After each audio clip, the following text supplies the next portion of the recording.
और इस बीच आपको लिए चलते हैं दिल्ली पुलिस मुख्यालय, जहां गृह मंत्री अमित शाह पहुंचे हुए हैं दिल्ली पुलिस की कानून व्यवस्था पर समीक्षा बैठक करने के लिए। वहां क्या कह रहे हैं आपको सुनवाते हैं। दिल्ली पुलिस अपनी सभी परीक्षाएं जितनी भी ईश्वर ने भेजी, इसमें सर्वोत्तम गुण के साथ उत्तीर्ण होकर जनता के साथ खड़ी है। चाहे उत्तर पूर्वी दिल्ली के दंगे हो, चाहे लॉकडाउन हो, लॉकडाउन खोलने की प्रक्रिया हो, प्रवासी मजदूरों को अपने वतन में वापस जाने के लिए एक साथ सबने जो प्रयास किया, इसकी चुनौती खड़ी हुई, वो चुनौती हो, यह अभी किसान आंदोलन चल रहा है, इसमें भी शांतिपूर्ण तरीके से आंदोलन के साथ, आंदोलनकारियों के साथ चर्चा कर समन्वय स्थापित करना हो। ये हर चुनौती का सामना दिल्ली पुलिस ने बखूबी किया है। और मैं इसलिए पुलिस आयुक्त श्रीवास्तव के नेतृत्व में जो दिल्ली पुलिस के अंतिम कांस्टेबल तक की पूरी टीम को हृदय से बधाई और साधुवाद भी देना चाहता हूं।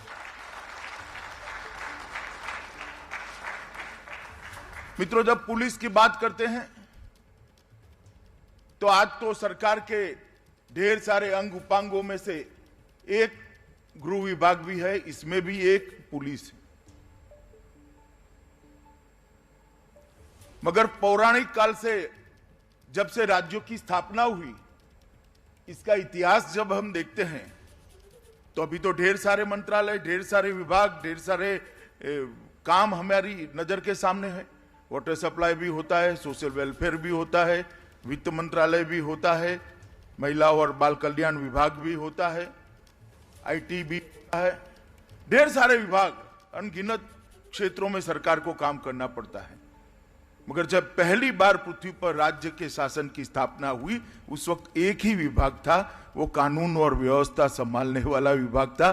तो एक दृष्टि से एडमिनिस्ट्रेटिव तरीके से सबसे पुराना अगर कोई विभाग है तो कानून और व्यवस्था संभालने वाले पुलिस का विभाग है।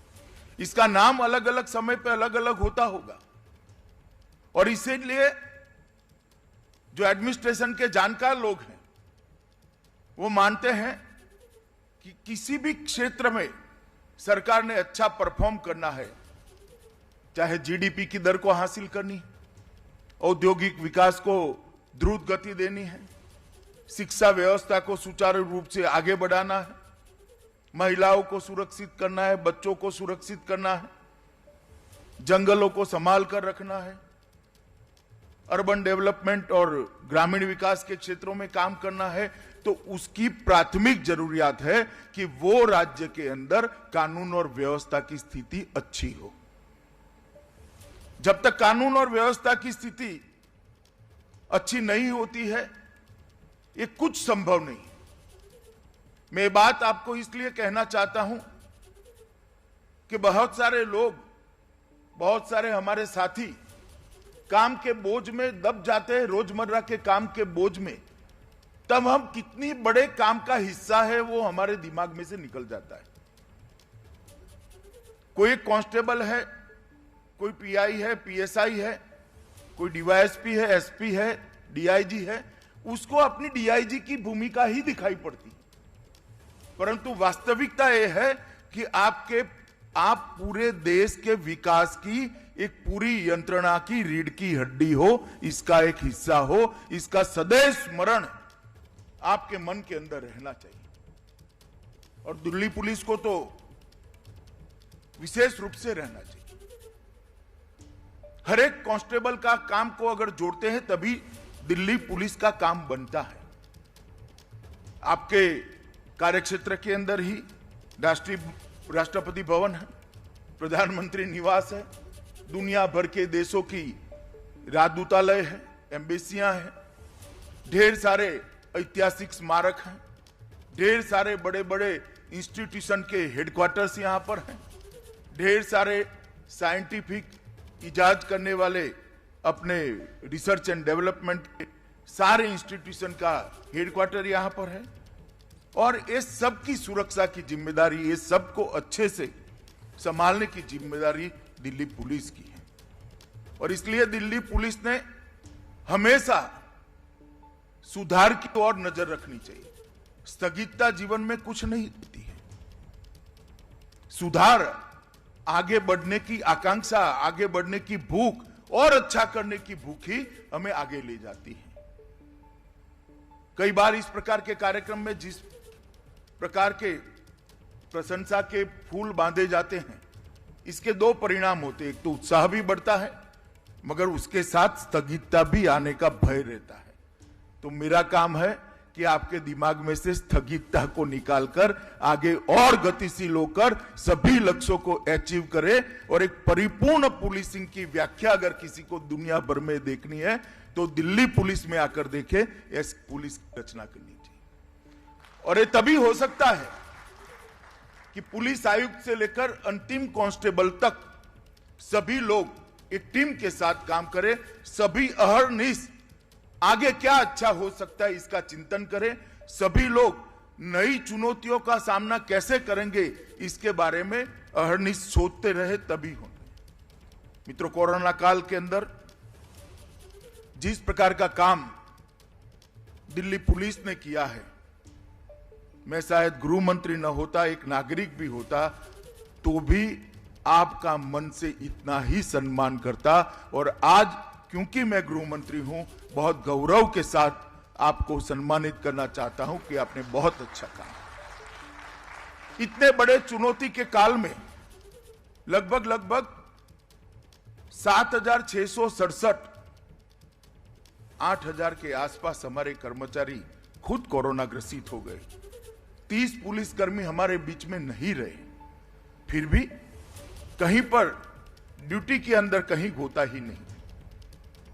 लॉकडाउन के पालन के लिए दिल्ली पुलिस ड्रोन उड़ाती नजर आती है, किसी वृद्ध को घर पे दवा देती नजर आती है, किसी भूखे मजदूर को लाइन में खाना देते हुए नजर आती, किसी गर्भवती माता को अस्पताल तक पहुंचाते हुए नजर आती है, किसी कोरोना के पीड़ित मरीज को जिसके घर वाले भी शायद उसके साथ न जाए, वहां दिल्ली पुलिस का जवान इसके साथ जाकर इसके जीवन बचाने में बहुत मददरूप हुआ है।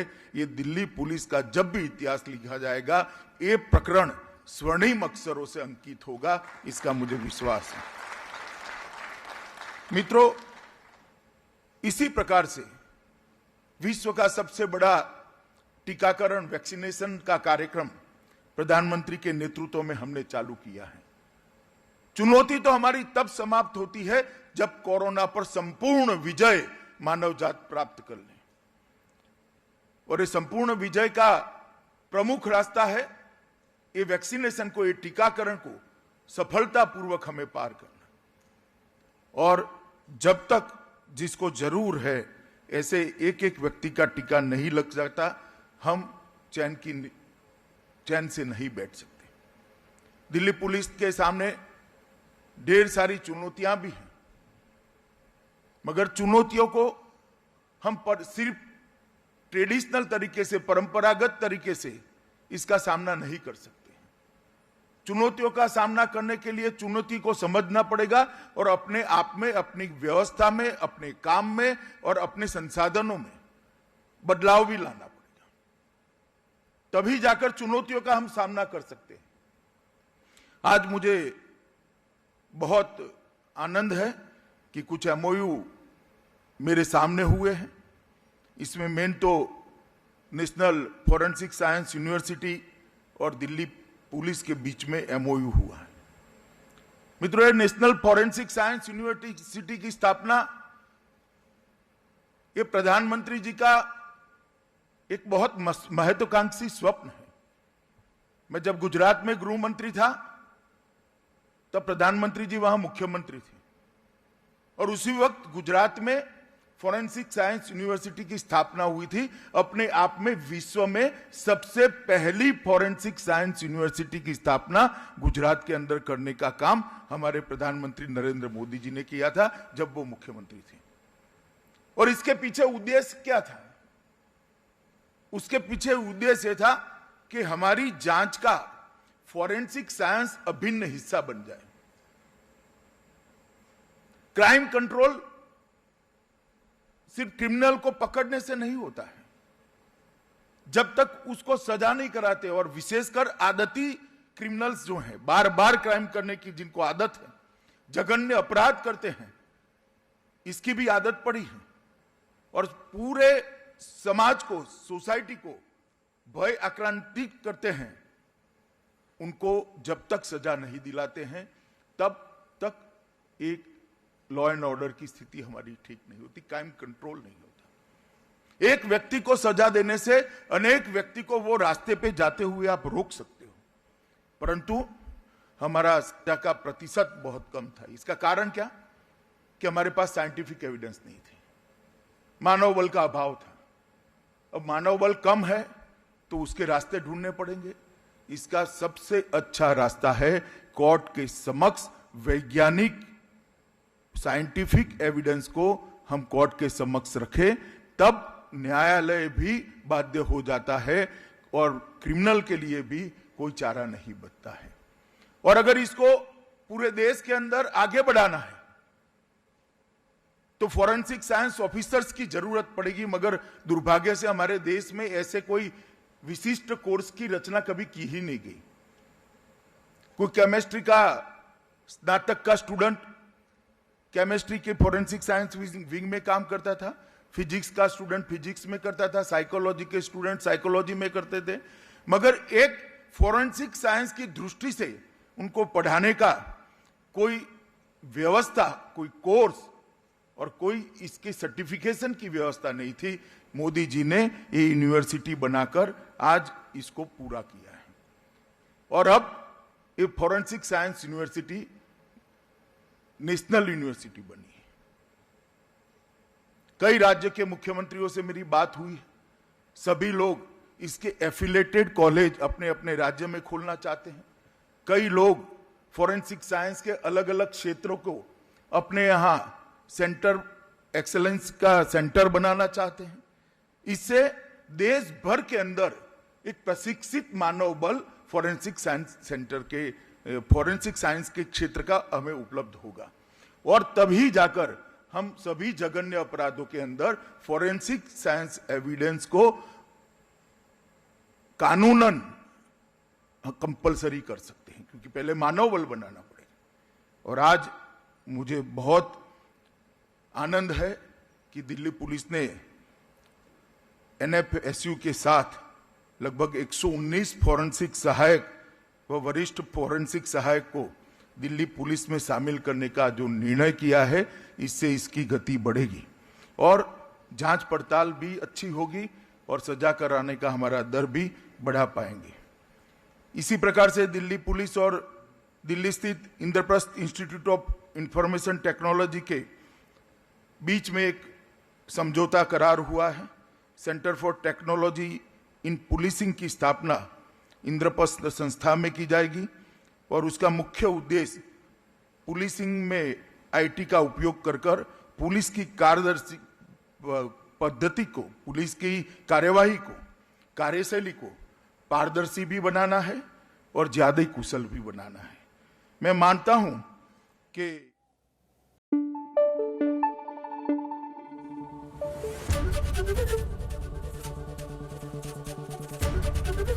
एबीपी न्यूज आपको रखे आगे।